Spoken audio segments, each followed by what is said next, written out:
Welcome back to A Celtic State of Mind. I'm Paul John Dykes, and this evening I'm joined by Sean Conley and Chris McElwain, and we are here to talk about Celtic 5, Raith Rovers 0. And it takes me back, Sean, to speaking to various players who played under Jock Stein, who spoke about, before a big game in Europe, often what he would do is he would organise some bounce matches against lesser opposition with a view to scoring goals. It was as simple as that. You talk about the incredible manager and the coach that he was, but basically his belief was score goals going into these games. That's all we have to do. And it gives you loads and loads of confidence. Well, we've done that, haven't we, over the last 2 games? 11 goals, none conceded. I was about to say, you suggesting that the Scottish Cup draw was rigged and that they were setting us up for the Bayern Munich game a few weeks ago. No, it was good. It's 2 clean sheets. It's been 2 home games as well, but we've played well. Obviously the big issue, you're framing it as Bayern Munich setup, and the issue with that is that the man of the match in both those games was Daisen Maeda, who's suspended for the Bayern Munich game, unfortunately. But overall, the team has played well, and we even got a turn at Yang tonight, 2 assists and a goal. So, if it wasn't for Daisen Maeda being absolutely on fire, your young man Yang, easy for me to say, the young lad Yang would have got man of the match, I felt. It was a good overall performance. There was a big spell in the first half where we were kind of dropped our intensity a bit, but then when Raith Rovers got tired in the second half, we just put them to the sword. Made it look a lot more pretty comfortable. Sinisalo has 1 save to make the whole game. Yeah, I don't think we were under too much threat. Yeah, you're right. Overall, great job done. We're in the next round of the Cup. We're ticking over nicely going into this big European game, and it's a good night, good result. It is. It's a perfect prelude to the big one, isn't it, Chris? And you're talking goals galore. We'll go through all the goal scorers, all the goal creators as well. But we'll start off with the 2 names that Sean has brought up. The first one being Magic Maeda, says Donny Tiny Hands. And the biggest issue here is he's not available against Bayern Munich. Now, I think going into the Bayern Munich game, Yang doesn't start for me. Going into tonight, Yang doesn't start. I'm looking, even with Jota not fully fit, he starts. Kuhn on the right, Ida down the middle. What does Yang's performance tonight do to the manager's thinking going into the game against Bayern Munich? Does he get a start? That's a big question. Bless him. I think, look, I'm going to use a quote that I heard one of our famous ex-players, John Collins, use at one of the last live events. And yes, name before you drop. say it, I am name dropping, drop, okay, John. before you get to say it, I'm not name dropping John, but he said something that's probably quite relevant here. He said, getting into the Celtic team was never the challenge. He said the challenge was staying in a Celtic team. And what he's talking about there is he's talking about consistency, being able to perform at a consistent basis. Now, Yang tonight has come up against, and again, you've said it, and, with all due respect, but it's lesser opposition, right? It's Raith Rovers, our team who are, a league below us, and they are not in great form. They've been hit with injuries. There's a lot of different factors affecting them. So they were a little bit like lambs to the slaughter tonight. But all you ask your players to do then, including Yang, is to go out there and perform at a decent level. Now, I think for parts of the first half, he wasn't brilliant, but I think the effort was there, maybe like a little bit of the output. Then he gets the assist. And I think what you saw then is the confidence went up. And then I think it's a second assist for McKeown's goal, was it? And then, he scores a really quite a good, first-time volley. Great ball coming over, and he takes it well. Now, that's great in isolation. That's great in level of this game. But what we've never seen Yang do is be able to do that on a consistent basis at the levels that we play at week on week. And this is now the challenge for him. Hopefully he gets a confidence boost. Hopefully, when he gets opportunities like this, and I don't think the Bayern game is an opportunity for Yang. I think if anything, he'll possibly be called on from the bench from the first leg, but I don't think he's anywhere near the starting lineup. But all you can ask him to do is when he gets these minutes is to put in that type of performance, that type of output, goals, assists from a winger. That's your bread and butter. That's what he needs to be doing. So, look, really, really pleased for the player. But what I want to see him do now is kick on and show that he merits a place within this squad. Maeda, as you said, huge loss. I mean, a huge loss. But the one caveat to that is, look, he's out for the home leg, right? He comes back in for the return leg. So if we can just hold something for going to Munich, then you never know, because Daisen Maeda is a 100% an enigma for me. I think he's a phenomenal player. I think he's got these eccentricities. I think sometimes he's his final ball, you're thinking, where on earth does that come from? Because he's got some absolutely phenomenal attributes. His fitness, his willingness to run in there, his position. I don't think we took full advantage of his movement tonight, particularly in the first half. But he's just taking his game to a new level this season, and he's absolutely phenomenal. So we're looking for Jota and obviously Kuhn to really carry the mantle for us alongside Ida against Munich. So big game at home. But if we can put in a Leipzig type performance, or even a battling, kind of Brugge performance, then we take some hope into the game in Munich. And if we've got Maeda back for that, then fantastic. Well, I'll be giving you my take on what's going to happen against Bayern Munich at the end of this show. Not based on what we did against Raith Rovers, you understand. But I'm going to bring in some of these comments before we dig into the 5 goals and other performances. Barry O'Sullivan, apologies, quite rightly says 54. Maeda, he has to be one of the most effective Celtic players in the last 25 years. Interestingly enough, not always a fan's favourite, Sean. I mean, there can be no denying that Daisen Maeda has been criticised heavily through periods of his Celtic career. So it's a cautionary tale, isn't it? Yeah, it's because he used to have quite the propensity to send crosses into Rose Ed, and he's cut that out a little bit. But what, it's like, that's 750 goals overall. Hat-trick tonight, if I'm not mistaken, that's the first hat-trick we've scored this season. And the last time he started up front was in the League Cup against Hibs, before when Kyogo was injured and we hadn't signed Adam Ida yet, and he scores 2 goals in the first half in that game as well. So, he's shown that and also when Johnny Kenny comes on, right? Johnny Kenny doesn't get a sniff. So it's not just, you don't just slot someone in up front for Celtic and there's good enough players around that the chances just fall to them. That's evidently not the case. Johnny Kenny's been coming on and he's not getting those chances. So Maeda's movement, he's creating those chances and he's finishing them well. There was 3 good finishes tonight, 4 if you include the one that was offside. Obviously, I'm not suggesting it was a goal. It was definitely not a goal, but it was a good finish if it had been onside. So he's definitely improved his quality, and I think that comes down to he's just more relaxed and feels like he belongs, and he's very much the man. I mean, there was points where he was in and out of the team, and people would make a case of, should James Forrest be starting ahead of him, that sort of thing. And again, I think that was down to his, every now and again he has, you could put together a low lights reel from any game that he plays in, but his highlights reel, especially this season, has been sensational as well.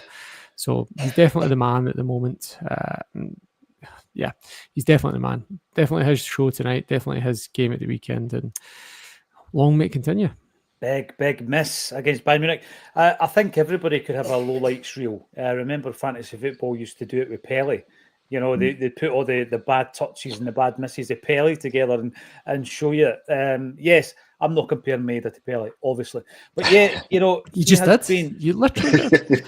Well, now that I think of it, I would be interested to see, even if you want to talk about non-competitive games, how many minutes he's played centre forward for Celtic and how many goals he's scored. Because remember, he scored a hat-trick in the first half against Yokohama. Yeah, Couple of pre-seasons ago as well. So yes, he is prolific, but it's a good point you make, Sean. People think you throw a striker in for Celtic and he'll score you 30 goals a season. Doesn't happen like that. You need to have that quality, and Maeda's definitely got the quality. But yeah, let me know in the comment section, what's your front 3 against Bayern Munich? Yang has come in tonight. Has he changed your view of him as a player? I'm going to get criticised for saying this. He's not changed my view whatsoever. He's not changed my view in terms of the quality of the player. We're playing against Scottish Championship opposition tonight, right? So what that says to me is he's too good for that level of football. He's still not shown me that he's good enough for Celtic's level of football. And I'm going to go back to something you said before, Chris. Eventually, I think a loan deal probably would benefit him. The reason that's not happened so far is because we knew that Palmer was going out. We knew he was leaving the football club. We needed the numbers. Forrest is still injured. And Yang's going to play a part at some point, whether or not he starts as a debate against Bayern Munich, he's going to play a part. But tonight's performance, well done, Yang, tonight. But it doesn't change my view overall about his effectiveness as a Celtic player. Jungle Lion, who would have thought 2 years ago Liam Scales playing fullback and Celtic captain? And I tell you something, talk about writing players off, Chris. I mean, I think in terms of, correct me if I'm wrong, guys, you may well have been screaming for Liam Scales' inclusion throughout the Ange Postecoglou era. I don't know. But the one Acsom contributor who certainly was speaking about his qualities was James French. Young James always spoke about Liam Scales and said that, you know, he deserves another chance. I was all for him going out to Aberdeen. He's not a first pick anymore. But when he does play, you can trust him, Chris. I think he's had a really bad game this season against Rangers. He was poor. We were poor. But in terms of a backup, I think Scales, he's absolutely fine. Yeah, I'm going to get into trouble for saying this, but I was looking back over my, I'd had a year on Acsom, and I was looking back to try and find my first time on it. Screen. Sean, he's in the living room. He's got himself on the big screen, watching himself back. I did, but that's he's got the munchies on a wee tray. The feet I was on with James French. James was on for my very first appearance, and my daughter walked in, and she was very taken with young James. So just if James is watching this, you've got at least one new fan. My 19-year-old daughter was like, "Oh, who's that? You know, he's good looking. He's Irish. He's got the voice." She was quite taken. So yeah. So whether he was writing Scales or not, he's got at least one fan. But I think. I'm not going to claim that I wanted Liam Scales in when Ange was manager. I felt that based on the limited time we'd seen him on, there wasn't a lot there to fill me with enthusiasm. But we did with Scales what I think we potentially should do with Yang, which is get him out on loan at the level that we're expecting him to play week in, week out. Now, if James Forrest comes back, that's possibly the route you take with Yang, right? You put him out to, an SPL club, and you say, okay, go and get regular minutes and see what you can do. And he'd probably do a decent job for quite a few teams. And I think, maybe that he gets used to the physicality, he gets used to the pace. He's doing it week in, week out, and he starts to get his confidence up. So I agree with you. I don't think tonight we can change our opinion on Yang, but he's got to demonstrate he can do it, on a consistent basis. And if he does that, then maybe he merits getting another chance at the club. So fair play to him. But Scales is a great example. Scales went out to Aberdeen. I don't think he was outstanding there, but he must have adapted and built and developed his game. And suddenly he finds himself in a situation where he's thrown in at the deep end, and it's kind of sink or swim, right, for Liam Scales. Mm-hmm. And I think for 99% of the time, he hasn't let us down. He's had the wobble. Well, show me a player on that team that's not had a wobble at some point over the last season and a half. So I think he's more than earned the right to wear the jersey. He got the nod tonight to take on the captaincy when Cal Mack went off, and I think that's a measure of not only the trust from the manager, but actually the trust from the players that he's playing alongside as well. And I think it's well earned recognition. So again, he's another one that I'd like to see go on and continue to develop his game under us. And I just think this team is starting to look stronger as a squad, even with the challenges we've spoken about in the transfer window. The squad quality, I think, is just incrementally, it's just increasing, and it's increasing, and that's you've got to give the manager credit for that. When you're talking about quality and players who have improved under Brendan Rodgers, I mean, Liam Scales obviously being a prime example, Sean. Matt O'Reilly spoke about it when he left the football club, what was added to his game under Brendan Rodgers. And then you look at Maeda and what's happened to him, because, I mean, Maeda was Angie's boy. That's how I always kind of viewed him. He was Angie's boy. And, he was an incredible workhorse for Celtic. And, there was always the thought that against Rangers he could win you the game, and Tavernier hated playing against him, etc. But he's added so much more to his game under Brendan Rodgers, hasn't he? I mean, he does look a more complete player. You sometimes forget when you're looking at him that he's at a very, very good age as well. We brought him in really young, brought him in initially on a loan, turned it into a permanent. Another guy who we brought in on a loan and turned it into a permanent scored against Newcastle tonight, I believe, Iwata. Somebody said that in the comment section. Yeah, I saw that at half time, yeah. But Maeda he's another one of these guys, Sean, who's improved under Brendan Rodgers. I mean, you can't just give the coach credit for that, but you need to give him some credit, I would say. Yeah, when you think back of the biggest and best goals this season, like the three that jumps out is, Maeda, the one he rattles in off the post against Brugge, the one he scores the weekend there against Dundee, and the one he scores in the cup final against Sevco as well. They're all three great goals. And look, in previous years, the goal of the season contest was a Kyogo versus Kyogo competition, but it's looking like a Maeda versus Kun competition this year. So he's really, he's nailed that spot in the team down. He is one of our best players now. When I went for the tour of Celtic Park in December, went into the room and all the jerseys are hanging up, and my kid's with me and she's like, "Oh, who do you want? Which jersey do you want your picture taken with?" I was like, I'm looking around like, actually, it's not that obvious anymore. So, and I actually landed on Daisen Maeda to go and get my picture in front of the jersey. So he's very much, he has established himself as, irreplaceable at the moment. Well, Mings would be Ralston. I think that's a shocking decision. Tony Ralston tonight. Yeah, good game. Tony Ralston tonight, he gets an assist.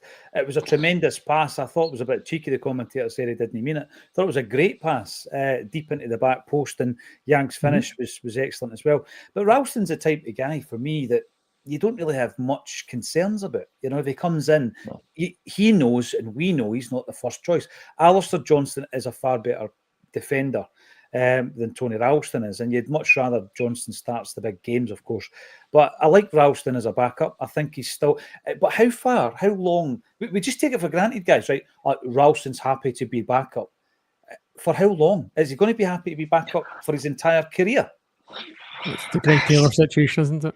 Yeah. How long is that going to last? Because it will come to the point where he will look at how long he's been a first-team Celtic player. Now, he made his debut, and I know he only made one appearance in his debut season, but he's been a Celtic first-team player for 9 seasons, I think I'm right in saying. Yeah. So it gets to the point where he's not even in the middle bracket when it comes to wages. He's not in the middle bracket in terms of earnings because, he's only just played over 100 games of football for Celtic in those 9 seasons or so. But for me, he's pivotal. That type of player is pivotal to a squad. You're talking about the strength of a squad, Chris. But surely there comes a time in every player's career where they want another challenge or they want a bigger contract. I hope it doesn't happen. But in the modern game, I would be surprised if it didn't. Yeah, it's probably rarer now than it used to be. I think you used to have players that would continue playing that role. I thought under Ange, when Ralston was popping up and he was getting last minute goals, and he's very much part of that we never stop mantra. I thought that was the point where he was going to kick on. And the way I view Ralston is that Tony could go to, I think, any other team bar the obvious one, but he could go to any other team in our league and he'd be a starter. I think he's at that level, but he's just. Maybe the downside is that he's at the top club, which means that in the current playing hierarchy, he's just under Alistair Johnson. But he's a player who comes on, he gives you 100%. He's he's got brilliant attributes. The cross he pulled out today, I don't think that was a fluke because he's done it before. And he's done it, on quite a regular basis. He has got good delivery. It definitely was not. I don't think it was because we've seen him do it too often. We've seen him do it too often, and he does have a decent delivery. He's actually probably better than a couple of the wingers in terms of the delivery. He's solid as well. And I think he's different from, say, players like Scott Bain, who I think must just have won a lottery ticket at the moment in terms of his conditions at the club. Tony might see himself as just being that Mr. Reliable. Maybe that is, and I wouldn't view that as lack of ambition. I just view him a little bit the same way as like a Tommy Burns, for example. Now, I'm not comparing the two as players, but Tommy Burns was manager at Celtic, and he had such an affinity and such a love for the club that he came back in what you consider a lesser capacity. Coach, advisor, assistant. He just wanted to be at Celtic, and I think Tommy Burns was a good enough manager to go and manage successfully at any other club. But there was just something about Tommy Burns and Celtic. Now, I'm not making any assumptions about Ralston's, level of devotion to Celtic, but maybe that is the way he thinks. Maybe he just thinks, I'm here and I'm happy and I'm getting opportunities to an extent. Okay, I'm not necessarily going to be the number one, but I'm going to keep trying. And I'll get big moments. Scotland as well. And yeah, absolutely. And he's in a Scotland team, so it's a difficult one. It's a difficult one to view objectively because as Celtic fans, if we were offered Tony Ralston's conditions and position at the club, I'd probably bite your hand off for it. So no, you would. I'm just looking at the fact that it's this modern trait of a footballer. Actually, I'm doing him an injustice. He's played in 10. This is his 10th season as a first-team player at Celtic, albeit many of those seasons he's made fewer than 5 or fewer appearances. One time he made 47 appearances was the first season under Ange, and then he followed that up with 18 and 18. So he's not had a lot of football. He's only had 106 games for Celtic in those 10 seasons. But I think it's like a personal ambition, a personal pride. I hope you're right, Chris. I hope he's that type of guy that's come through that system and he's not going to move for anybody. And he's such low maintenance and he does perform when he's asked to perform that the manager, the managers he's played under, every single one of them has played him. Brendan Rodgers, remember as a young kid, everybody's going to be saying you're spending too much time on Tony Ralston here, Paul. As a young kid coming up against Neymar, PSG and all this kind of stuff. And I think he's learned and he's matured and he's just a reliable, dependable backup right back. But does he want to always be that? That's my question. Stephen Sloan, you're in. It's YouTube. And it's great to see you. Not seen you in a while, pal. No player is irreplaceable, says Stephen. Not even Larson. But the day Maeda leaves, I'll be gutted because he is just incredible. He's such a unique player. Now, I made the point, and I'm not trying to put a damper on this, Sean. I made the point that we know where we are in the food chain when it comes to financial and world football, European football, the financials. And in recent seasons, we have lost Jota. We've lost Matt O'Reilly, Kyogo. I know Jota came back, but 3 star men, we have lost them in transfer windows. And I'm looking ahead to the summer, and I'm hoping that we can keep all our star men, but it's unlikely. Maeda's going to be up there, isn't he? He's going to be one of the guys bubbling on the surface. People are going to be aware of him. He's going to be pinging on radars. And it's a question really of what on earth do you do to keep a player like him? Because it looks to me as though if he's not at his peak, he's just about to hit his peak of his powers.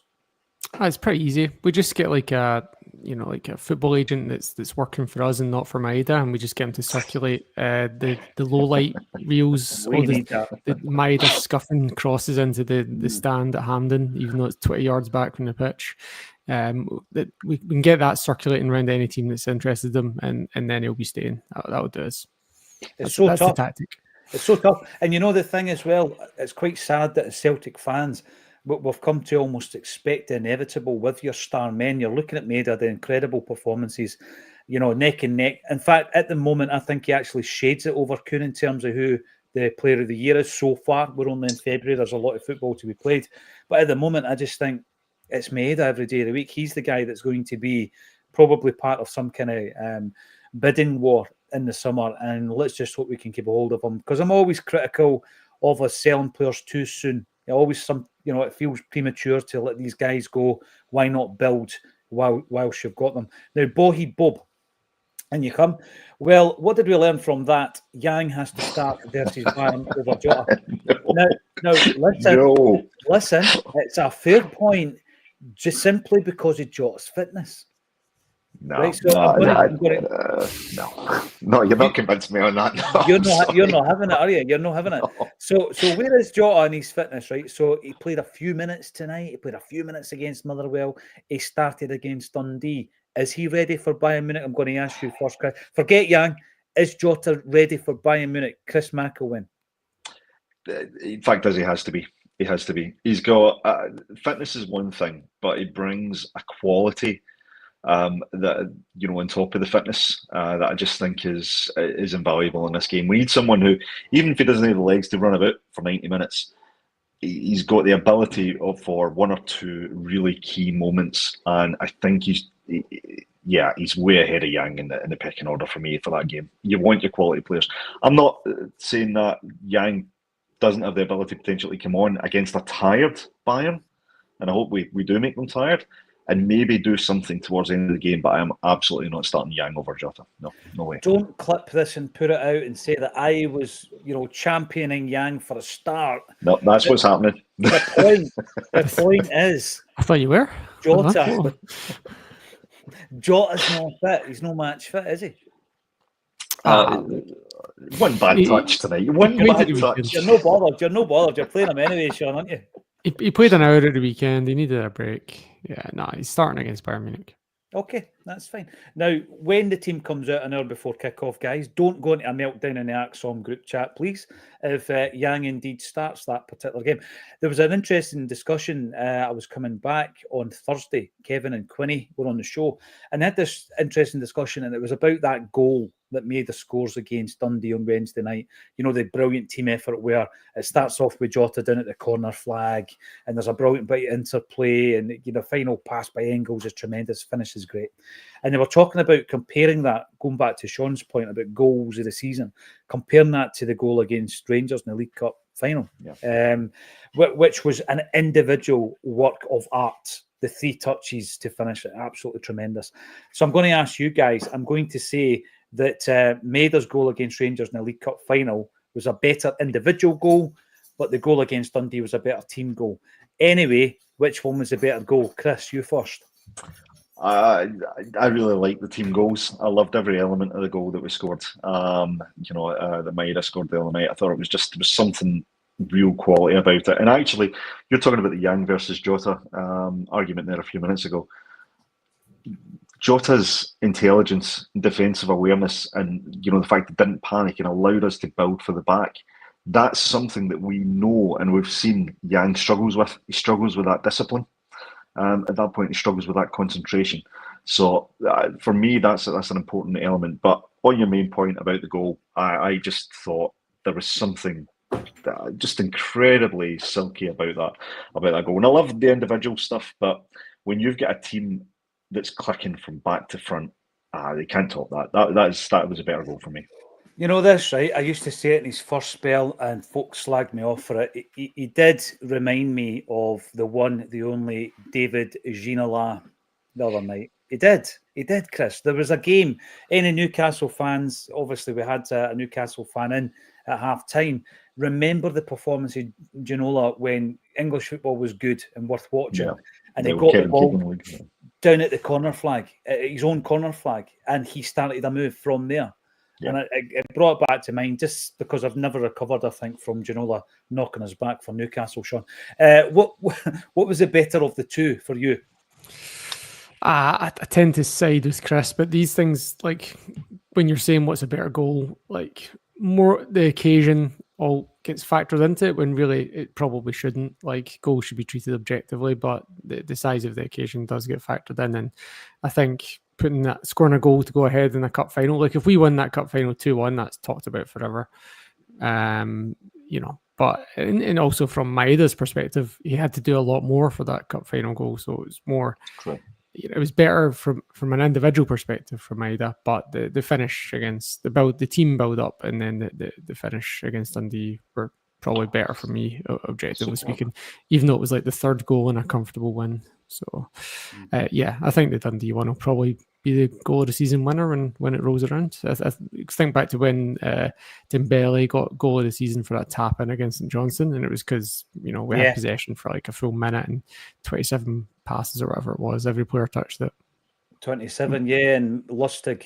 It was at our Rabona. Is that what you call that? That's right. Yeah, just to cross the ball in. Patrick James Simpson, great to see you on the YouTube. The board need to get Maeda on a new improved contract. He will be hot property come summer. Yeah, we've just been chatting about that, Patrick. I agree with that. Do what you can to keep him. Do not get into a position that we've seen ourselves in with so many players. Greg Taylor most recently, whereby the control of that situation is out of your hands. Pete, I criticised Yang after 40 minutes. Then he exploded into life. Why then take him off? Ridiculous only giving Kenny 20 minutes. What can he do with that? And we've also got Donny, coming in to say Yang found his level, the Scottish Championship. Harsh, Donny, harsh. Rob Lilly, less Yin and more Yang tonight. Keep that up, fella. I also want to talk about a wee bit about McCowan, because McCowan's one of the guys who's been a lot spoken about since he came, the fan in a jersey and all this kind of stuff. That's all gone now, Chris. It's all about just going out there and doing a job and winning a place in this team. And he's gone out there tonight. He's played really well, and he's got his goal and he's got his assist. And I do think, if you're looking at the 5 midfield players, I don't think he's a first pick if you're picking your strongest team. But again, he's a player you can trust. Yeah, he's a great option, I think. And I think he's found his level, and his level is as part of the Celtic squad. Absolutely. I think Luke McCowan he comes on, he plays the way that resonates with a lot of the fan base, kind of all action. He is one of these kind of all action midfielders. It doesn't always come off for him, of course not. I think that's just a facet of the way he plays. But always willing, always prepared to take responsibility. Fancies a shot from the edge of the box. Kind of one of the things I like in McCowan, he's quite direct, and I think we need a little bit more direct play sometimes in games, and I think he gives you that. He's also got a wee touch of the aggression about him as well in the way he plays. So yeah, he's. If I had to compare him to an older player, he reminds me a wee bit of. He's got an element of Peter Grant about him. A little bit. He's a wee touch of Granty about him, which I quite like. So, no, really pleased with McCowan tonight. I thought he he quite acquitted himself really well tonight. It's not beyond the realms of possibility. He does find himself into a starting berth later on this season. I don't think it'll happen for the Bayern game. I think Brendan's got his established midfield, which is going to be Kalmack, Engels and Hatate. But do you know what? McCowan and Bernardo, it's a toss-up as to which one you'd say is the next in line. Because I think they're both pretty good. But unfortunately, I want to say unfortunate for Bernardo tonight. Hope that's not too bad an injury. He was certainly looking mobile when he went down the tunnel, which is good. But be interesting to hear if there's any reports on what that's going to mean. He doesn't point enough to be compared to Peter Grant. Well, that's true. That's true, to be fair, But yeah, he's got the peroxide down, so. He does. Yeah, they all used to share a bottle of that stuff, I think. Sean, were you going to jump in? I was just going to say, I think I was just looking at McCowan's stats there, and he's played 34 games this season. And it's quite instructive, like when you look at where he's played, there's only been one domestic game where he hasn't started or came off the bench. So in the league, in the cup, the Scottish Cup, he's featured in every game bar one. But then when you look at the Champions League, he's came off the bench 3 times and not featured in 5 of them. So he's only had 47 minutes of Champions League football. So I wonder if that's quite instructive of his position in the squad. I think you're right. Yeah, the pecking order in terms of whether Bernardo was fit or not on Wednesday night, if McCowan would get a shot, if he would get a sniff at that. Does Brendan trust him at that level? Well, he's going to have to eventually. That's why you come to Celtic, to play at that level. Ewan Boy Martin comes in to say, Maida to score over 30 goals. Listen, Ewan, I was just looking at that when I seen your message popping up. That's him on 21 now. 21 goals for the season. That's doable. That's a brilliant return. That's doable, yeah. Absolutely, it's doable. I agree with you, yeah. He's also got 8 assists as well, and he's edging to the top of that Player of the Year table. Squeak, 1888. McCowan had a really good match, starting to look like a Celtic player now. And we've got Tony W coming in also saying that McCowan was really good. Maida done what Maida does. New left back looked solid as well. Good performance all round. Wilson, you're right. It was only Raith Rovers. Yeah, you've got to keep it in context. Yeah, keep it in context. Chuck in a Maida stat. That's 10 cup goals for this season in 5 cup games. That's a good return. That's astonishing. It really is. Anybody out there who was criticising Dice Maida, get your Twitter open and start deleting those tweets. Thanks everybody for getting involved, and thank you once again to Sean Conley and Chris McElwain for joining us on A Celtic State of Mind. Pleasure.